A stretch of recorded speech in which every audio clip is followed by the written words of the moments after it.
할렐루야. 오늘도 예배하신 하나님의 은혜가 우리 성도님들과 함께 하시길 예수님 이름으로 축복합니다. 오늘 우리에게 주신 하나님 말씀은 창세기 37장 18절에서 20절까지 말씀입니다. 우리 함께 읽겠습니다. 요셉이 그들에게 가까이 오기 전에 그들이 요셉을 멀리서 보고 죽이기를 꾀하여 서로 이르되 꿈꾸는 자가 오는도다. 자, 그를 죽여 한 구덩이에 던지고 우리가 말하기를 악한 짐승이 그를 잡아먹었다 하자. 그의 꿈이 어떻게 되는지를 우리가 볼 것이니라 하는지라. 아멘. 자, 오늘 말씀은 요셉을 미워하는 형들의 마음이 결국은 문제를 일으키는 내용입니다. 자기들의 동생 요셉을 애굽의 노예로 팔게 되죠. 그리고 그 형제들 사이의 관계가 얼마나 심각했는지 나타내는 말씀이 있습니다. 창세기 37장 18절 말씀입니다.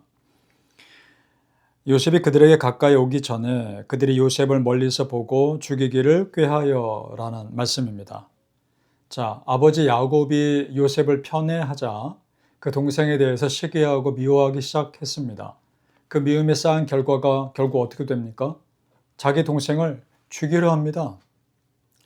그렇습니다, 여러분. 눈에 보이는 죄가 일어나기 전에는 이미 마음으로 죄의 씨앗을 뿌리고 있는 겁니다. 그 죄의 씨앗이 자라는 것이 시간 문제인 거죠. 그나마 제일 큰 형, 르우벤이 요셉을 죽이려는 다른 형제들을 말립니다. 그래서 요셉이 죽는 것은 피할 수 있었습니다. 자, 그런데 요셉을 향한 형들의 미움은 끝나질 않았죠. 창세기 37장 23절, 24절입니다. 요셉의 형들에게 이르매 그의 형들이 요셉의 옷, 곧 그가 입은 채색 옷을 벗기고 그를 잡아 구덩이에 던지니 그 구덩이는 빈 것이라 그 속에 물이 없었더라. 아멘. 자, 물을 저장하기 위해 큰 구덩이를 파놓는데 마침 비어있는 구덩이에 요셉을 집어 던진 겁니다.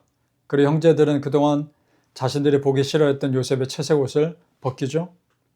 채색 옷은 보통 첫째 아들이 입는 옷입니다. 그래서 그 옷을 입는 자는 그 집의 장자로서 다른 형제들보다 2배의 유산을 물려받는 것이 일반적이었습니다. 그것을 입고 있는 요셉이 늘 못마땅했었던 거죠. 지금 그 옷을 벗겨버린 겁니다. 지금 요셉은 아버지의 심부름을 형제들에게 왔을 뿐이에요. 물론 성경을 자세히 읽어보면 요셉의 형제들의 잘못한 것을 아버지에게 일러준 적은 있었습니다. 형제들 보기에 그것도 못마땅했겠지요. 자, 그런데 아무리 그렇다 해도 어떻게 동생을 죽일 생각을 하며 지금 그의 옷을 벗기고 구덩이에 던질까요? 이것은 지금 그들의 마음이 얼마나 강팍해져 있는지를 보여주는 겁니다. 마치 그들의 아버지 야곱과 큰아버지 에서의 사이가 안 좋은 것을 그대로 닮은 것처럼 보입니다. 또 그들의 두 어머니 레아와 라헬 사이가 안 좋은 것을 그대로 닮은 것처럼 보입니다. 그러니까 오래전부터 뿌려졌던 그 가정의 미움의 씨앗이 이렇게 안 좋은 열매를 맺고 있는 거죠. 따라서 성도님들, 내 안에 미움의 씨앗이 없어야 하고요. 사랑의 씨앗을 심고 감사의 씨앗을 심어서 그것이 내 삶에 좋은 열매 맺기를 예수님 이름으로 축복합니다. 우리 그러기를 기도합시다. 자, 그러면 요셉의 입장에서 한번 생각을 해보죠. 요셉은 형들이 자기를 죽이려 한다는 것은 꿈에도 생각 못하고 있습니다. 그리고 더 중요한 것은 그는 특별한 꿈을 꾸었다는 거죠. 형들의 볕단이 자기 볕단에 절하는 꿈, 해와 달과 11별들이 자기에게 절하는 꿈을 꾸었습니다. 그런데 현실은 어떻습니까? 정반대 아닙니까?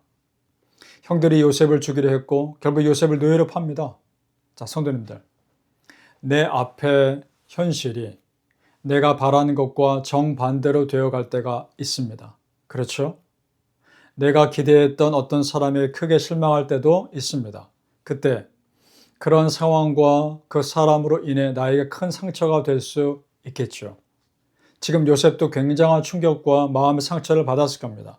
다른 사람도 아닌 형제들이 자기를 노예로 판 겁니다. 이것을 통해 알 수 있는 것은 지금 야곱의 가정은 상당히 병들어 있고 문제가 있다는 겁니다. 이 가정은 하나님이 특별하게 만져주셔야 하는 가정인 거죠.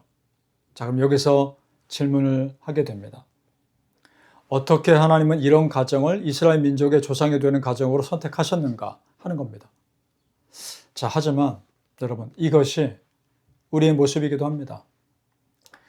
이런 문제가 있는 가정을 하나님이 선택하신 것이 이해가 안 될 수도 있지만 이것이 우리의 모습이기도 하다는 겁니다. 우리에게도 관계의 파괴가 있고 미움이 있고 때로는 차갑고 냉정한 마음이 우리 안에도 있기 때문입니다. 자, 그런데 여러분, 중요한 것은 이 가정이 나중에 어떻게 되느냐는 겁니다. 여러 가지 과정을 거쳐서 결국에는 그 형제들이 서로 부둥켜 안고 잘못을 인정하고 회개하는 일이 일어나죠. 바로 그 회복의 가능성 때문에 하나님은 지금 이 가정 선택하신 겁니다. 마찬가지입니다, 여러분. 내가 참 부족하지만 하나님은 그런 나의 회복의 가능성을 아시고 나를 선택하셔서 여기까지 인도하신 겁니다. 믿습니까? 바라기는 우리 성도님들, 야곱의 가정을 결국 회복시키시는 하나님을 보면서 우리 또한 그 회복의 하나님을 소망하시길 예수님 이름으로 축복합니다. 아멘. 자, 그 형제들이 요셉을 노예로 판 뒤에야 그제서야 자신들의 아버지를 생각합니다. 그 아버지에게 요셉이 사라진 것을 설명하기 위해 요셉의 옷을 염소의 피에 적셔서 요셉이 마치 짐승의 공격을 받고 끌려가 죽임당한 것처럼 거짓말합니다. 자, 보세요. 죄는 또 다른 죄를 부르죠.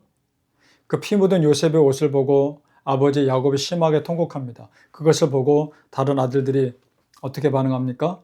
창세기 37장 35절입니다. 그의 모든 자녀가 위로하되 그가 그 위로를 받지 아니하여 이르되 내가 슬퍼하며 수월로 내려가 아들에게로 가리라 하고 그의 아버지가 그를 위하여 울었더라. 아멘. 자, 여러분, 지금 야곱에게는 어떤 말도 위로가 안 되죠. 그렇다면 지금 아버지 야곱의 모습을 보면서 요셉을 노예로 판 형제들의 마음이 어땠을까요? 지금 어떤 마음일까요? 속으로 아버지께 죄송했을지는 모르겠지만 겉으로 말할 수 없는 일이죠. 왜냐? 이미 노예로 팔려간 동생 요셉을 어떻게 데리고 오겠습니까? 그 당시에는 도저히 불가능한 일이었겠죠. 그러니 평생 아버지에게 비밀로 속이며 살아야 했던 겁니다. 그 말은 평생 아버지에게 거짓말을 하며 살아야 한다는 겁니다. 여러분, 죄가 죄를 부르는 겁니다. 그리고 그 죄의 결과는 생각보다 끈질기게 우리를 괴롭히는 겁니다. 자, 성도님들, 이제 요셉은 그럼 어떻게 될까요? 지금 우리가 요셉의 미래를 모른다고 가정했을 때 창세기 37장은 우리에게 중요한 힌트를 알려줍니다. 창세기 37장 36절 말씀입니다. 그 미디안 사람들은 그를 애굽에서 바로의 신하 친위대장 보디발에게 팔았더라. 아멘. 자, 애굽 왕 바로의 신하 중에 친위대장의 집에 요셉이 노예로 팔려갔다는 겁니다. 자, 그렇다면 앞으로 요셉의 삶이 애굽 왕과 관련된 것이라는 것이 힌트가 되는 거죠. 즉, 하나님은 지금 보이지 않게 하나님이 원하시는 길로 요셉을 이끌고 가고 계시는 겁니다. 자, 그렇습니다. 지금 내가 보기에는 안 좋아 보이는 일들을 통해서라도 하나님은 결국은 나를 좋은 길로 이끄시는 분입니다. 믿습니까? 이것은 분명합니다. 따라서 우리는 지금 당장에 되어가는 일들만을 보고 그것이 전부인 것처럼 속상해야 할 일은 아닙니다. 그것을 통해서 하나님이 어떻게 내 삶을 바꾸어 가시고 더 좋은 길로 이끌어 가실지를 우리는 그래도 소망하고 기도하셔야 합니다. 바라기는 우리 성도님들, 내 앞에 있는 모든 일들, 좋은 일들, 심지어 좋지 않은 일들까지 다 포함해서 결국은 더 좋은 길로 이끄실 하나님의 그 신실하심을 정말 믿으시길 예수님 이름으로 축복합니다. 아멘. 기도하겠습니다. 아버지 하나님, 하나님의 신실하심을 믿습니다. 지금 내 앞에 보여지는 모든 것들, 좋아 보이는 일들, 좋지 않아 보이는 일들, 어려운 일들, 기쁜 일들, 모든 것들을 다 통해서도 하나님은 가장 원하시는 좋은 길로 이끄실 것을 우리는 신뢰합니다. 좋으신 하나님, 참 좋으신 하나님, 그 하나님께서 나를 너무나 잘 아시기에 나에게 가장 맞는 길로 이끄실 것을 믿습니다. 과정 가운데 내가 원치 않는 길로 이끄실 때도 있을 것이고 내가 원치 않는 상황으로 나를 놓으실 때도 있겠지만 그럼에도 불구하고 하나님의 신실하심을 의심하지 않게 하옵소서. 하나님께서 우리를 어떻게 인도하시든지 나를 하나님께서 원하시는 길로 이끄신다는 그 믿음 결코 잃지 않게 하여 주옵소서.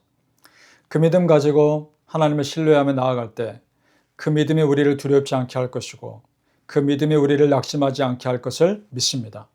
그래도 소망하고 그래도 기대하며 하나님께 기도했을 때 하나님 그 믿음대로 우리를 이끌어 주시옵소서. 믿음대로 되어지고 선포한 믿음대로 경험하는 그런 은혜를 우리 성도님들이 다 누릴 수 있도록 축복하여 주시옵소서. 감사하며 예수님 이름으로 기도하옵나이다. 아멘.